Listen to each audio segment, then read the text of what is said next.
చూసినట్లయితే లూకాసు వార్త 2వ అధ్యాయం 52వ వచనం. యేసు జ్ఞానమందును వయస్సునందును దేవుని దయందును మనుష్యుల దయందును వర్ధిల్లుచుండెను. ఈ చదవమన్న మాట మనం గమనించినట్లయితే మనం 2 విధాలుగా ఎదగాలి. మొదటిగా ఎలా ఎదగాలండి? భౌతికంగా, న్యాచురల్గా. ఎలా ఎదుగుతాం? సమయానికి ఏ సమయంలో కావాల్సిన ఆ సమయంలో రావాలి, పళ్ళు రావాల్సిన పళ్ళు రావాలి, జుట్టు పెరగాల్సిన జుట్టు పెరగాలి, హైట్ ఎదగాల్సిన హైట్ ఎదగాలి. సో అలా వెదుగుతూ మనం ఇంకెలా ఉండాలంట? దేవుని యొక్క జ్ఞానంలో కూడా ఎదగాలి. మరో మాట, మనుషుల దయలోనూ దేవుని దయలోను కూడా మన పిల్లలు ఎదగాలన్నదే మన ఆకాంక్ష. అయితే భావ్య కదండి పేరు,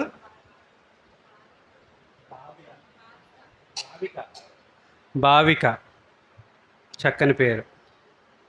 అయితే ఇందాక మార్నింగ్ మనం ఒక వాక్యం మనం గమనించాం.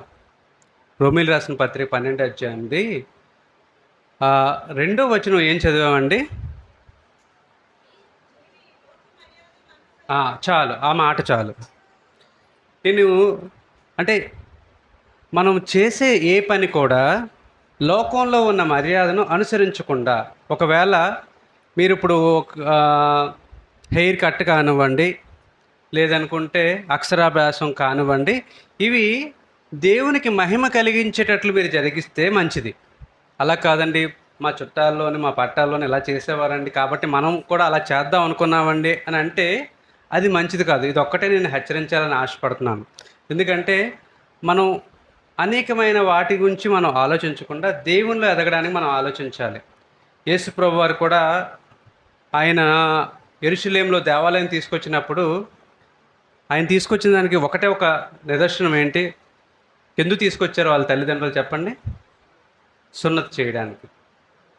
అలాగే 1వ సమూయేలు పత్రికలోని ఒక మాట ఉంటుంది. హన్న ప్రార్థన చేస్తే దేవుడు ఒక కుమారుని అనుగ్రహిస్తాడు. ఆవిడ 27వ వచనం వచ్చినట్టు కల్లా ఒక మాట ఉంటుంది చూడండి. ఈ బిడ్డను దయచేయమని యెహోవాతో నేను చేసిన మనవి విని ఆయన నాకు అనుగ్రహించెను. కాబట్టి నేను ఆ బిడ్డను యెహోవాకు ప్రతిష్ఠించుచున్నాను. తాను బ్రతుకు దినములన్నిటను యెహోవాకు ప్రతిష్ఠితుడని చెప్పెను. అప్పుడు వాడు యెహోవాకు అక్కడనే మొక్కెను. ఏదైనా సరే దేవుని యొక్క అనుగ్రహం పొందడానికి మనం చేసే పనులు మంచిది. అలా కాదండి, ఏదైనా ఆచారం అనుకొని చేస్తే మాత్రం అది మంచిది కాదు. ఈరోజు తను అంటే ఫస్ట్ టైం రాత చదువు గురించి దేవుని సన్నిధికి వచ్చి ఆ పనిని ప్రారంభించడం మంచిది. కానీ అది అన్య ఆచారానికి గుర్తుగా చేస్తే మాత్రం మంచిది కాదు. ఇది సంఘం అంతటికీ చెప్పాలని ఆశపడుతున్నాను. అన్య ఆచారాన్ని మనం ఆలోచన చేయాల్సిన అవసరం లేదు. కానీ ఒకవేళ దేవుడిని మాత్రమే హెచ్చించడం మనం అదే కార్యక్రమాన్ని చేస్తున్నట్లయితే మంచిది. దేవుడు ఆ బిడ్డకు జ్ఞానమందు, వయసు యందు, మనుషుల దయందు, దేవుని దయందు వర్ధిల్లింపచేసేటట్లు దేవుడే చూసుకుంటాడు. ఎందుకంటే మనం పిల్లలకి ఎవరు అంట, ఒక పాస్టర్ గారు నాకు ఈ సేవకు వచ్చిన కొత్తలో ఒక మాట అనేవారు. మాకు కూడా మా పాప పుట్టినప్పుడు కూడా ఆవిడ ఒక మాట అన్నది. ఏమన్నదంటే, మీరు తల్లిదండ్రులే కానీ దేవుడు మిమ్మల్ని గార్డియన్స్గా మాత్రం ఉంచాడు. నిజానికి ఆ పిల్లల యొక్క తల్లిదండ్రులు ఎవరండి? దేవుడే. దేవుడు మనల్ని ఏం చేస్తున్నాడంటే, ఒక తల్లి తండ్రిగా చేసినప్పుడు మనల్ని ఏం చేస్తున్నాడంట? We're just guardians. గార్డియన్స్ ఏం చేయాలి? గార్డియన్స్ ఏం చేయాలి? గార్డియన్ అంటే అర్థం ఏంటి? గాడ్స్ అంటే అర్థం ఏంటి? సంరక్షించేవాడు. అంటే నా కుమార్తెను, నా కుమారుణ్ణి, నా పిల్లల్ని నేను ఏం చేయాలంట? సంరక్షించాలి. మరి బుద్ధి అంతా ఎవరు నేర్పిస్తారంట? దేవుడు నేర్పిస్తాడు. చదువు ఎవరు నేర్పిస్తాడంట? దేవుడు. దయ ఎవరిది ఉంటుందంట? దేవుడిది ఉంటుంది. కాబట్టి దేవుడు ఏం చేస్తాడంటే ఆయనే కలుగు చేసుకున్న మన పిల్లల భవిష్యత్తును ఆయన చక్కగా రాసి పెడతాడు. హీస్ దేర్ అంటే కర్త కర్మ క్రియ ఎవరండి? మన జీవితానికి కర్త కర్మ క్రియ ఎవరు? దేవుడే. నేను ఒకసారి ఒక మాట చెప్పాను, మీకు గుర్తుందో లేదో. నాకు ఎప్పుడో ఒకసారి ఒక ఆలోచన వచ్చింది. ఏంటంటే మన జీవితం ఆల్రెడీ జరిగిపోయింది, just we're living again it. అంటే దేవుడు ఆల్రెడీ రాజేష్ ఎంతకాలం బతకాలో, ఎలా ఉండాలో, ఏ రోజు ఎక్కడ ఏం చేయాలో అన్నీ ముందే జరిగిపోయాయి. దేవుడు నన్ను ఏం చేస్తున్నాడంటే తిరిగి ఆ పరిస్థితిలో ఉంచి ఇప్పుడు నువ్వు అనుభవించు అంటున్నాడంట. మీకు అర్థమైందా? సో ఈ భావిక డెఫినెట్గా దేవుని దయందు, మనుషుల దయందు వర్ధిల్లింప చేసేటట్లు చేసేవాడు దేవుడే. అలాగే తగిన జ్ఞానాన్ని, వయసుకు తగిన ఆలోచనను దేవుడే చేర్పిస్తాడు. మన ఆలోచన అయితే ఏం చేస్తుంది? పిల్లల్ని గారాబం ఎక్కువ చేస్తాం కదా మనం పిల్లలకి. మన ఆలోచన ఏం చేస్తుంది? తప్పు చేసినా మనం ఏమంటాం?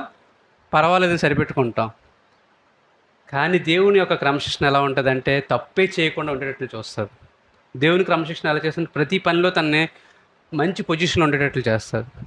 సో దేవుడు ఈ కుమార్తెకు ప్రాముఖ్యంగా ఈ రోజు నుంచి చదువుకు ఆరంభానికి అనుకుంటున్న ఈ రోజు నుంచి తనకు దేవుడే తగిన సహాయం, కాపుదల దయచేయను గాక.